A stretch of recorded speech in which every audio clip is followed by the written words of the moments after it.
Mais on s'est réveillé ce matin, il y a une dame qui vient, qui se présente au nom d'une femme qui est connue, une célébrité. Actuellement, c'est une célébrité. Elle a cité le nom de Péniel Kalambaye. Et il y avait un doute dans l'esprit des agents du laboratoire, de la fondation. Ils se sont posé des questions. On est allé, d'ailleurs, moi j'ai conseillé pour que M. Attalé puisse aller checker sur Internet, voir si l'image de Péniel, c'est vraiment celle-là. Et on s'est rendu La personne qui s'est présentée en premier, ce n'était pas Péniel, mais s'est présentée au nom de Péniel. Au nom de Péniel. Et lorsqu'on a saisi la dame, et la dame a contacté un certain Richard Kalemba, qui travaillerait, j'ai dit entre guillemets, à l'Institut national de recherche biomédicale qu'on appelle l'INRB.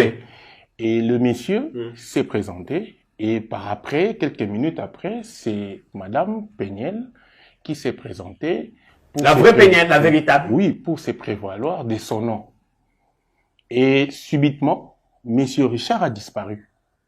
Après avoir été entendu par les OPJ, le monsieur a pris la poudre d'escampette et à la suite, au lieu de se rabaisser, c'est Madame Péniel qui a voulu nous démontrer que les combats qu'avait fait Étienne Tshisekedi n'a pas de sens dans ce pays et on peut se permettre d'intimider n'importe qui et n'importe comment. Ce qu'on ne comprend pas bien dans cette affaire, c'est qu'on voit Péniel dans les images, les gens le regardent sans doute. Il est en train de brutaliser, il est quasiment insaisissable.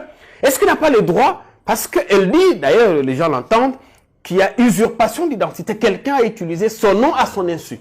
Moi je pense que si elle est honnête avec elle-même, c'est à elle de nous accompagner pour que cette femme-là, qui a usurpé son identité, soit maîtrisée. Mais néanmoins, on n'a pas compris la relation de cause à effet qui existe entre la présence de cette dame, de Péniel, et on a cité le nom de monsieur Richard Kalemba. Richard qui a pris fuite. Qui a pris fuite, monsieur, qui travaillerait, entre guillemets, dans une institution de ce pays qui est l'INRB. Et nous voulons savoir dans cette histoire et voir clair parce que les laboratoires Saint-Raphaël reçoit les calibres, les gens de toutes les natures. Surtout les diplomates, j'ai vu les diplomates, des expatriés, pardon, qui sont très nombreux. Là-bas, moi-même, mon dernier test, je l'ai fait là-bas, évidemment. Donc, on ne peut pas accepter, moi étant un expert du gouvernement, que l'image de mon pays, parce que les laboratoires, on cite le nom de Pungwe, mais il faut savoir derrière ça, c'est un contrat de délégation des services. S'il y a les experts de la République qui sont là, on ne doit pas accepter des histoires où il faut boutiquer ou matraquer. Qu'est-ce qui vous fait peur dans tout ça? Est-ce que il n'est pas possible? D'abord, je voudrais qu'on s'arrête à l'affaire en cours. Péniel, lui, n'est pas connaître la dame qui s'est présentée en son nom. La dame dit également n'avoir jamais rencontré Péniel, mais les deux ont un ami en commun. Le fameux Richard. Qui est Richard, en fait? Qui est Richard? Et nous voulons que la justice puisse aider l'État. Il faut en arriver jusque-là. Oui, il faut que la justice puisse aider l'État parce que la Fondation Maison Pungwe travaille pour le compte de l'État. C'est si sérieux que ça. C'est ça. Il faudra, c'est que nous sommes dans un État de droit. Dans le parti d'où moi je viens, où j'ai des responsabilités. De quel parti? L'UDPS. On a combattu non pas pour revoir toutes ces bêtises. On a combattu un système. Il faudra c'est que nous puissions évoluer pour que le système soit le plus meilleur possible. Mais le problème de Péniel est où? Parce que c'est quelqu'un d'autre qui s'est présenté en son nom et pas elle. Pourquoi elle doit être en ce moment entendue par les services de la République? Pourquoi? Je pense que c'est au niveau des services de la République qu'elle pourra nous éclairer le lien qui existe entre lui et M. Kalema et entre M. Kalema et la dame et comment la dame qui par après a dévoilé son identité pouvait se prévaloir au nom de Péniel et comment elle qui devait en principe accompagner la fondation pour arrêter la dame, mais elle a commencé à brutaliser.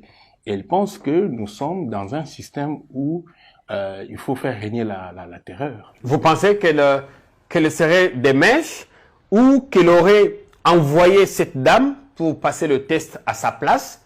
Mais si c'est le cas, pourquoi a-t-elle eu peur ou pourquoi n'est-elle pas venue d'elle-même passer le test? Bon, je suppose. Une personne peut être positive, détectée dans un laboratoire du pays, je ne cite pas le nom, mais c'est dit que je peux passer par là pour céder mon identité à une autre personne pour se faire dépister positif et avoir la possibilité de voyager. Et là, une fois que le test est passé, même dans les systèmes informatiques, on ne saura plus repérer que non, là, il s'agit du vrai ou du faux.